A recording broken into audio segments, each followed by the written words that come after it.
See tuli siia üles kõrgele, see tuli üles kõrgele. Hormuzi väin avati pärast relvarahu väljakuulutamist, nagu näete oma ekraanil olevast laevanduskaardist. Kahjuks ei paista, et laevadel või tankeritel lubati kasutada väina keskosa. Just seda nad kasutasid enne selle sõja algust. Aga eile ütles Iraani välisminister, et väina avatud osa ulatusel on tehnilised piirangud. Tehnilised piirangud võivad olla selles, et seal on endiselt meremiinid, nii et Iraani merevägi töötab koos laevadega, et need saaksid läbida ohutut koridori. Või võib olla, et Iraan ei taha, et laevad liiguksid rahvusvahelistes vetes. Nad tahavad, et laevad liiguksid läbi nende enda territooriumi, et neil oleks suurem kontroll selle üle, mis sisse ja välja liigub. Kahjuks, kuna enamik väinasid on endiselt kasutuskõlbmatud, tundub, et liiklus ei taastu selliseks, nagu see oli enne sõda. See on endiselt umbes 20 laeva päevas, mis on palju rohkem kui 3 laeva päevas, mida nägime enne relvarahu. Aga siiski, see pole nii palju kui varem. Nüüd kahjuks on suurim risk see, et isegi see 20 laeva päevas liiklus võib väga varsti kaduda. Näete, Ameerika Ühendriikide, Iraani ja Iisraeli vahel on relvarahu. Aga üks suuremaid probleeme, millega Iraan silmitsi seisab, on see, et nende sõjavägi ei paista kuulavat tippjuhte. Või pole sõnum võib-olla jõudnud kogu käsuliini ulatusest nende sõjaväe komandöörideni, kes tegelikult juhivad oma autonoomseid üksusi ballistiliste rakettidega. See on sellepärast, et vaid mõni minut pärast eilset relvarahu väljakuulutamist tulistas Iraan ballistilisi rakette Iisraeli pihta. Vaadake ise.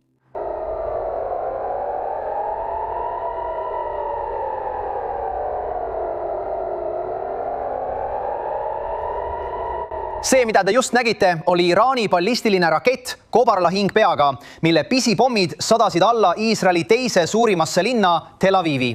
See juhtus pärast seda, kui president Trump kuulutas välja relvarahu ning see näitab, et selle kokkuleppe jõustumiseks läheb aega. See juhtus vaid mõni tund pärast relvarahu väljakuulutamist. Teatud mõttes oli see arusaadav, sest sama nägime ka eelmisel aastal 12-päevase sõja ajal. Kuigi mõlema riigi juhid olid relvarahus kokku leppinud, nägime siiski veel mõningaid rünnakuid edasi-tagasi ning läks veidi aega, enne kui kõik rünnakud lõppesid. Seega on see arusaadav, sest see on varemgi juhtunud ja ka sellepärast, et Iraan on avalikult öelnud, et nende sõjavägi on tsiviiljuhtkonnast väga sõltumatu. See tähendab, et nad lihtsalt jätkavad oma tegevust, sest kõik need mõrvad, mis Iraanis toimusid, kujundasid olukorra selliseks. Seega on loogiline, et neil võtab veidi aega, et kõik rünnakud peatada. Aga mis ei ole loogiline on see, et rünnakud jätkuvad endiselt rohkem kui 14 tundi pärast relvarahu väljakuulutamist. Ja mitte ainult Iisraeli ei rünnata, isegi Pärsia lahe riike rünnatakse. Ja tead mis, mõned neist hakkavad nüüd vastu ründama. See on midagi, mida me sõja ajal ei näinud, kuid mida me nüüd näeme relvarahu ajal. Iraan ründas Araabia Ühendemiraate pärast relvarahu väljakuulutamist. Nad ründasid Kuveiti, nad ründasid Saudi Araabiat ja nad ründasid Katari. Nii et tundub, et kas sõnum ei ole jõudnud mööda käsuliini allapoole või Iraani juhtkonnal ei ole tegelikult täielikku kontrolli sõjaväe üle. Ja see oli miski, mille pärast USA pool varem muretses. Nad tahtsid välja selgitada, kellel tegelikult on kontroll ja seepärast toimuski, ma arvan, mingi testimine, et aru saada, kellega nad suhtlevad. See tähendab, et USA palus inimesel, kellega nad läbirääkimisi pidasid, näidata, kas tal on tegelikult kontroll Iraani üle. Ja selle tõestamiseks lasi see inimene 10 laeva Hormuzi väinast läbi. Ja taas näeme, et Hormuzi väin oli avatud.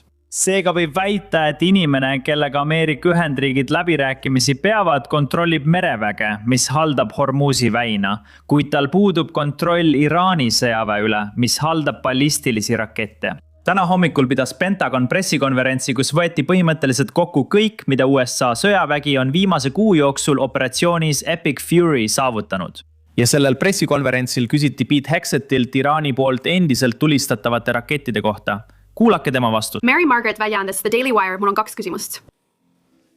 Iraan on öelnud, et turvaline läbipääs Hormuzi väinast on võimalik koostöös Iraani relvajõududega ja ninnale tehniliste piirangute tingimustel. Mida te arvate, et see tähendab? Ja samuti oleme kuulnud teateid, et Iraan jätkas sihtmärkide ründamist ka täna hommikul. Millal saab armuaeg läbi? Kas me anname neile armuaega? Kas siin on mingi arusaamatus? Mis sellega toimub? Me teame, et Iraan hakkab palju rääkima. Paljud inimesed ütlevad palju asju, väidavad palju asju. Aga see, milles on kokku lepitud ja välja öeldud, on see, et väin on avatud. meie sõjavägi jälgib olukorda. Muidugi ka nende sõjavägi jälgib, aga kaubandus jätkub. Ja sellele reageerisidki turud, sellele reaalsusele. Tulistamise osas me jälgisime seda eile öösel reaalajas. Loomulikult me jälgime. Iraanil oleks tark leida viis, kuidas kas või kandjatuviga oma kaugemates piirkondades olevatele vägedele sõnum saata, et nad teaksid, ärge tulistage, ärge enam tulistage. Ühesuunalised rünnakud või raketid, sest mõnikord võtab relvarahu jõustumine aega. Me jälgime seda, oleme vajadusel valmis, kuid loodame ja usume, et see peab vastu. Nüüd läheb asi veelgi segasemaks. Eile õhtul toimus rünnak Iraani rafineerimistehasele Iraani Levan saarel. See rünnak oli selgelt suur asi, kuid USA ametnike sõnul ei olnud selle rünnaku taga ei Ameerika Ühendriigid ega Iisrael. Ja mõne internetis leviva spekulatsiooni kohaselt olid rünnaku toimumise ajal õhus Araabia Ühendemiraatides sõjalennukid. Seega on võimalus, et selle rünnaku viisid läbi Araabia Ühendemiraadid. Ja kui see on tõsi, oleks see esimene kord, kui mõni Pärsia lahe riik on avalikult või otse rünnakus Iraani vastu osalenud. Jällegi, see on lihtsalt leviv kuulujutt. Meil ei ole tegelikult mingeid konkreetseid tõendeid selle kohta, kas Araabia Ühendemiraadid selle rünnaku läbi viisid või mitte. Samuti liigub ringi kuulujutt, et tegemist on Iisraeli valelipu rünnakuga, et sõda jätkuks. Nii et me täpselt ei tea, kes olid seotud, kuid USA ametnikud ütlevad, et selle rünnaku ei korraldanud ei Ameerika Ühendriigid ega Iisrael. Kui me räägime valelipu operatsioonidest, siis see võiks olla ka Iraani valelipu operatsioon.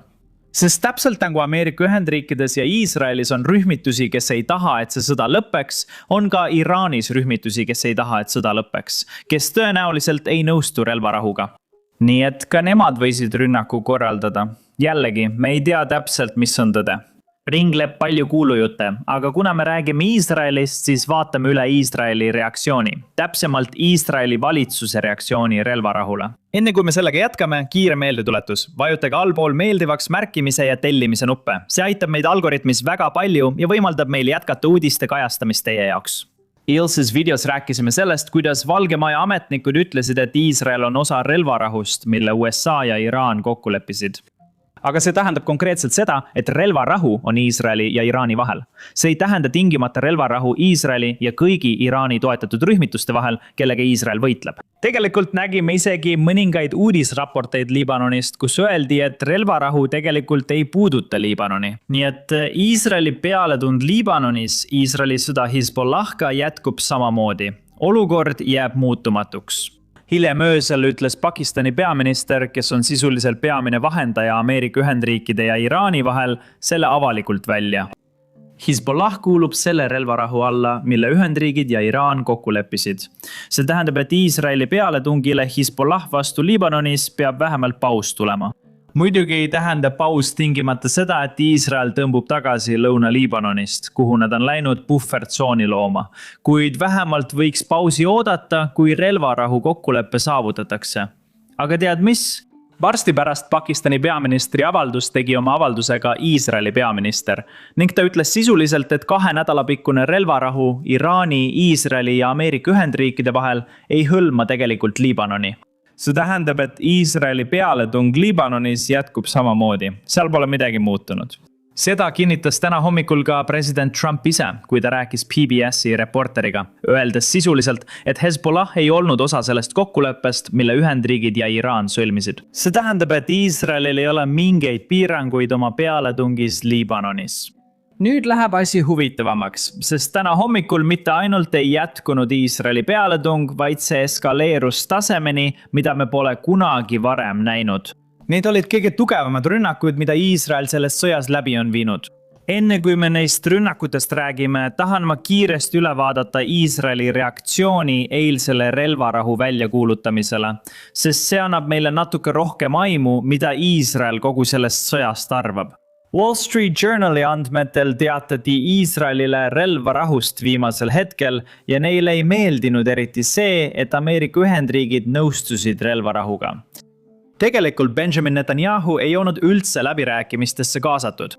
Pärast seda, kui Ameerika Ühendriigid olid juba relvarahuga nõustunud ja enne kui see avalikuks tehti, helistas president Trump Iisraeli peaministrile ja andis talle teada, kuule, me läheme relvarahule. nüüd israelased muidugi nõustusid relvarahus osalema, kuid nad rääkisid konkreetselt ainult Iraanist.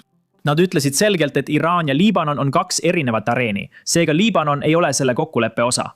Kõik see viib meid tänasesse hommikusse, mil Iisrael viis läbi kogu selle sõja kõige intensiivsema õhurünnakute kampaania Beirutis.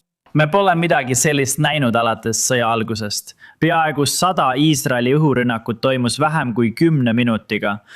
Tundub, et selle õhurünnaku tõttu laguneb relvarahu koost. Iraan ja meedia ütlevad nüüd, et nad loobuvad relvarahu leppest ning keelduvad osalemas silmast silma kohtumisel, mis pidi toimuma sel reedel Pakistanis, kuna Liibanonis toimuvad rünnakud. Iraan kutsub põhimõtteliselt üles rünnakuid lõpetama. Lisaks sellele näeme samas avalduses samast riigimeediast, et Iraan on sulgenud naftatankerite liikluse Hormuzi väinas. Jällegi, on veel muid asju, mida samuti transporditakse Hormuzi väina. Nii et ma arvan, et see jätkub endiselt või võib-olla nad ei täpsustanud, mida nad täpselt taotlevad, kuid siiski moodustavad naftatankerid enamuse Hormuzi väina liiklusest sisse ja välja. Arvestades, et Iraan ütleb nüüd, et nad kavatsevad selle sulgeda, tähendab see sisuliselt, et relvarahu hakkab juba 12 tunni jooksul hääbuma. Siin on rohkem üksikasju. Tere hommikust, alustame erakorraliste uudistega. Riiklikud meediakanalid teatavad, et Iraan on peatanud naftatankerite liikumise läbi Hormuzi väina pärast Iisraeli rünnakuid Hezbollah vastu Liibanonis. Me teame, et täna varem, et 2 alust suutsid sellest väinast läbi minna, kuid riiklikud meediakanalid teatavad taas, et iraanlased sulgevad Hormuzi väina. Ma just rääkisin telefonis ühe kõrge Iisraeli ametnikuga, kes andis häiret selle Iraani tegevuse pärast öeldes, vaid mõned tunnid pärast relvarahu algust, Iraanlased näitavad juba, et nad püüavad kasutada oma kontrolli väina üle ja avaldada survet ülemaailmsele energiakaubandusele. Ja see tuleb ka pärast öiseid teateid, mille kohaselt Iraani rünnak tabas Saudi Araabia ida-lääne naftajuhet ning tekitati märkimisväärset kahju, mida praegu hinnatakse. See on oluline, sest see torujuhe on ainus väljapääs Saudi toornafta ekspordiks. Ja kuna iraanlased avaldavad väinale survet, püüavad nad taas kord kasutada seda võimalust, et avaldada survet ülemaailmsele energiaekspordile. Et mõista, miks Iraan praegu nii käitub, peame tagasi minema ja vaatama, kuidas Iraan jõudis sinna, kus ta täna on. See ei tähenda ainult 1979 aastasse tagasi minemist, kui toimus islami revolutsioon. Tegelikult peame minema veelgi kaugemale tagasi, kui 19. sajandil valitses Iraani Qadžarite dünastia ja vaatama, kuidas tollase valitseva klassi otsused mõjutavad Iraani tänaseni. Tead mis, just täpselt seda me teemegi oma mitmeosalisel taskuhäälingul, mis just täna välja tuli. Nii et kui sind huvitab Iraani ajalugu ja see, kuidas me jõudsime tänasesse päeva, siis kindlasti mine ja vaata seda. Saad seda vaadata klõpsates kirjelduses olevatel linkidel või lihtsalt klõpsates oma ekraanil lõppekraani ehk videol, mis su ekraanil on.